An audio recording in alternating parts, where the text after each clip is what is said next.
it's wonderful to meet your mission president and mission president's wife, and that's sort of a very spiritual experience to hear everyone's testimony and whatnot. But once you're done with that, you go to your areas, and our area was, I think it was a 5-6 hour train ride. My first area was a 5-6 train ride away from Sapporo, all the way down south. And the first day, it was December 23rd or 24th, and the ward had an activity where they were going to old nursing homes. And there were 6 missionaries in the area, and 2 of them were gaijin, or white people, foreigners.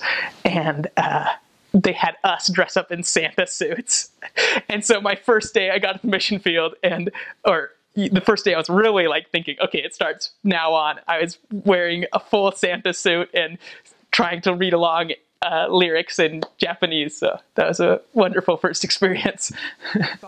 I was really happy about my progress with Japanese in the MTC, and really excited to meet people and start talking. And I realized that it was so much harder than I thought to communicate with the members and with everyone. But my trainer was so supportive of me during those first few months, that it was so helpful. He was always complimenting my Japanese, and he was so patient. Every time I would ask him for a word that he had said 10 times earlier to me already, he would tell it to me again. So I was really grateful for that.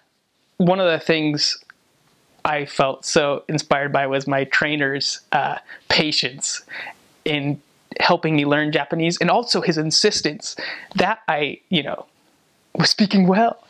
And then my next companion, after my trainer, there were just times where we would talk to people on the street, and he would just not talk. And I was so frightened by those experiences, but it was hugely beneficial for me. I realized that I should never fake it. So I should never pretend to understand what the other person was saying. And that was one of the realizations that I think was one of the most impactful realizations I made on my mission. That I should say, I'm sorry. I didn't understand what you said. Could you tell me again what you said? Maybe in more simple terms or whatnot.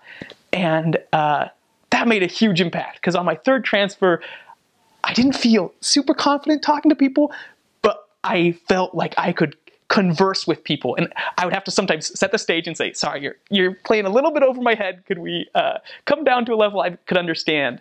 But it was a great experience and helped me gain confidence. And so that was one thing I tried to do more of, although I was never as good as it as my senior companions were. When I was a senior companion, was to let other people speak the language, let the younger missionaries speak the language if they hadn't had much exposure to it already, and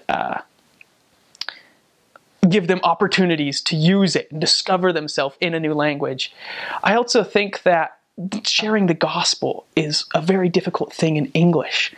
And you got to master how you're going to share the gospel in English before you try and tackle it on a new language. And what I mean by this is that there are words that we use when sharing the gospel that are abstract and sort of difficult to define. Words like remission of sins, or meekness, or lowly of heart, that come up in the scriptures. And, you can translate those words into Japanese, but most people don't know what those words mean. And so you have to come up with ways to define those words simply. And it's a great mental exercise, I think, to figure out, okay, what does the word meek actually mean? How would I define that in English? Okay, now then in Japanese, what does niwa, which is the word for meekness, how would I explain that? Because no one's heard that word before, but it's in the scriptures all the time. So that was one of the great aspects of learning a new language, was really having to analyze your testimony and think, okay, what do these words mean that other people don't understand? Starts with God. What is God? Because, in Japan, the image of God is oftentimes very different from a a Western image of God or an LDS image of God.